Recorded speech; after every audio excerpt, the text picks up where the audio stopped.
But we don't actually know who gave the message to Dr. Joseph Warren that General Thomas Gage was going to march out to Concord. Because he had pretty specific info, and there were only 2 people in the entire world who knew the plans for Concord. And one was Colonel Smith, who was in charge of that whole expedition. And the other was General Gage's own wife, Margaret Kimball Gage. And we highly suspect, even though we don't know, we suspect that she was the one who ferried that information over, being actually born in the colonies. I'll have more on her later, but it's a pretty unhappy story. So Paul Revere, he's alerting people all the way from Boston to Lexington.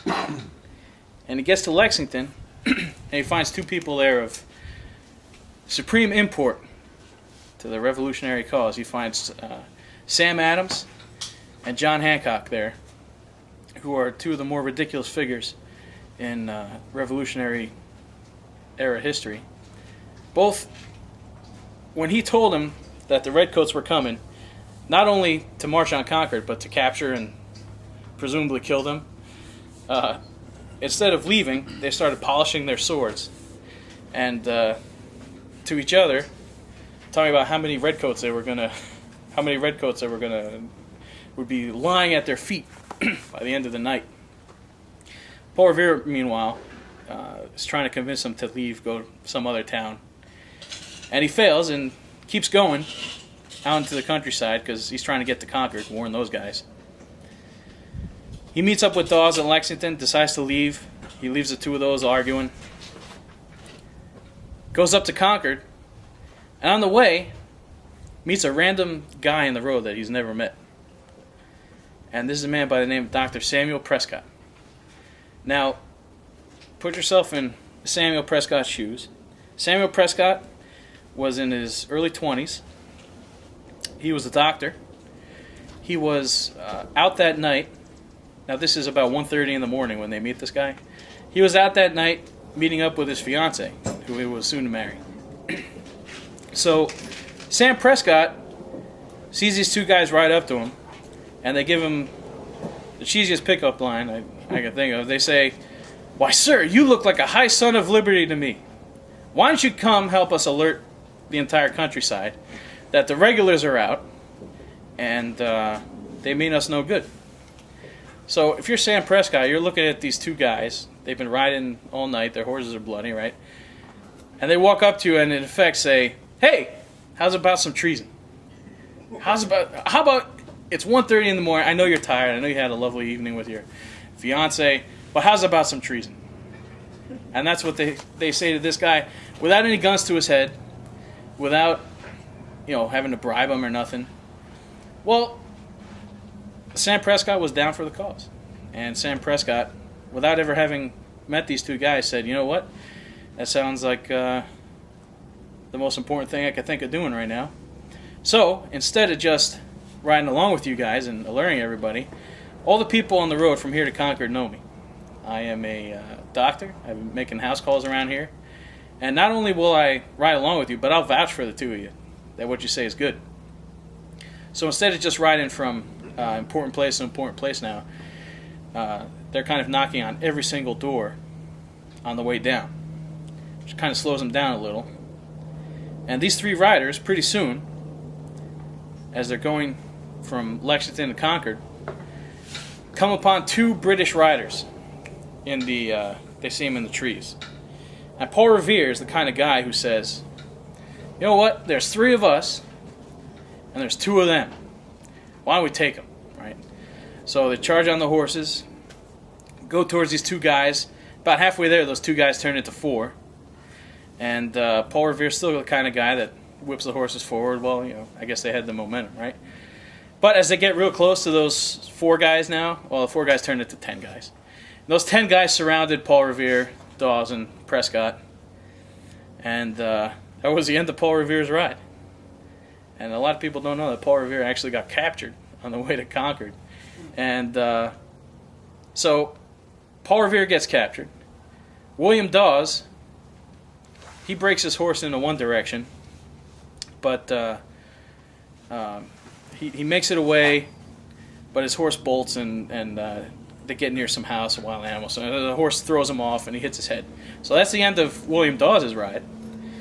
That's the end of Paul Revere's ride. And there's one guy left, Sam Prescott. And Sam Prescott is the only one of the three that actually makes it to Concord and tells the guys at Concord what's coming down the road toward them. So it's not even Plan A, right? It's not Revere. It's not Plan B. It's not Dawes. It's not, the other plan with the lights in the tower. They had all kinds of other stuff. They had signal fires, signal guns. One town would shoot 3 times out a window.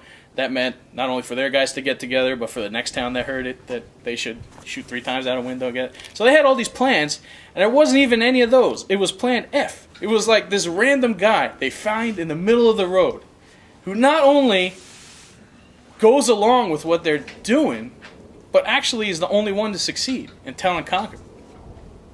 His own brother goes, and he tells his brother, his brother keeps riding west. So it's a pretty it's pretty amazing to see how the people at that time were working together, just willing to drop whatever they were doing and help spread the word for whatever's going on. It's pretty amazing, and I'll tell you a bit how that story ends for him. But as for Paul Revere's ride, Paul Revere is now captured. He's surrounded by British scouts on horses. And they ask him who he is. And if you've ever seen, I guess, any movie where there's prisoners of wars, I guess you're only supposed to tell your name, rank, and serial number. But Paul Revere didn't get the message. So when they ask him who he is, what he's doing, not only does he tell them that he's Paul Revere, and then they look at their list that says, whoa, here's this guy, he's right there on our list. Paul Revere tells them the whole thing. Paul Revere tells these guys, well, I've been out all night alerting the countryside.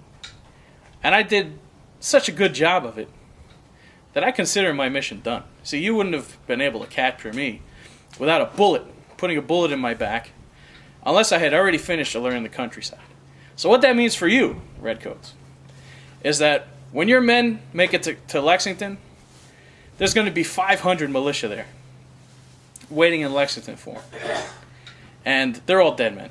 Your guys are all dead. So you should go turn around. This is Paul Revere telling his own captors this. You should turn around, go tell the leader of that doomed expedition to turn around and go back to Boston. Otherwise, he's going to have to get carried back. So Paul Revere, captured, with no power of his own, is trying to convince these guys that they're dead men. And after a little while of this, where they're not really believing him, and he keeps going on and on with his story, these guys hear a sound in the woods that must have been about 75 muskets all going off at once. And their faces turn white, and they turn around and they go, you know what? I think this guy's right. So they actually let Paul Revere go. They turn around and they start riding back towards Lexington. Those Redcoats meet up with the... So for these Redcoats, one of the keys here is that they didn't even know. These Redcoats that are out in the country, they didn't even know that any column of Redcoats was coming up the street in Mass Ave towards Lexington. They'd been out for days. And Gage was the kind of guy who only tells you what you need to know, right? So those guys only needed to know, well, go stop any riders in the road. But you don't need to know why, right? And those guys marching up the hill, they didn't even know, up towards, from Boston, out to Concord. Most of them didn't even know they were going to Concord. They're just marching along the road, getting woken up in the middle of the night. See, the reason that Paul Revere had all this time to go out and war the countryside, because the Redcoats were really, really slow that night. Just to leave Boston, they had decided that they were going to cross the river, not by the bridge, which would have been the obvious way, but they were going to get 800 Redcoats into these little tiny boats. And they were going to string 6 or 7 boats together, row them all across the Charles River, and land in the most secretive spot in Cambridge they could possibly think of.